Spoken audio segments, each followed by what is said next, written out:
美国联准会主席廖胜讲，今年会降息，带动市场。美国的四大指数是拢总升起来，连来今日台股嘛去194点，去到19693点，是创新高。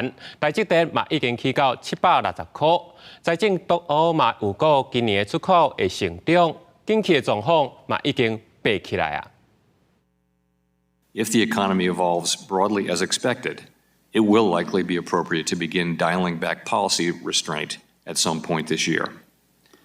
But the economic outlook is uncertain, and ongoing progress toward our 2% objective for inflation is not assured.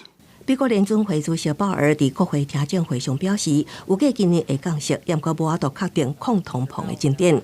这话鼓励拜三美股收悬，其中费城半导体指数大起2.42%，道琼起大约0.2%。那台积电 ADR 收盘是大起4.89%，收伫141块5角7美金。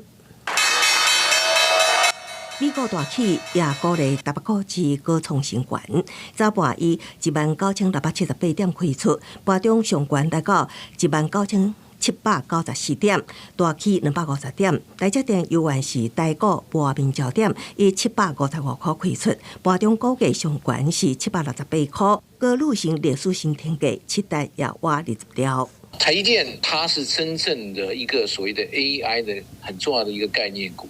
如果美股上涨，外资一定会回头去加码台积电，所以它中长线格局还是应该有机会。不过短线涨很多，暂时应该不要去追价。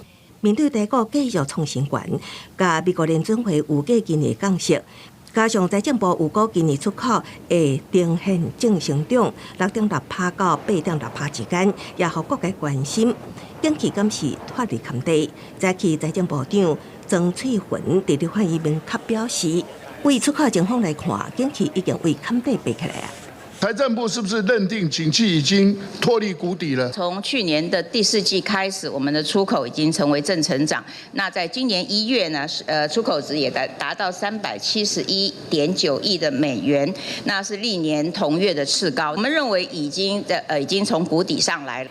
不过外界也烦恼，今年美中对立、科技竞争甲地缘政治，敢是影响国内出口。曾翠云讲，国际情势中无人会当结果化，美中对立有一段时间，产业也会观察应变措施。不过会当看到的是，台湾对美国的出口是成长的。记者综合报道。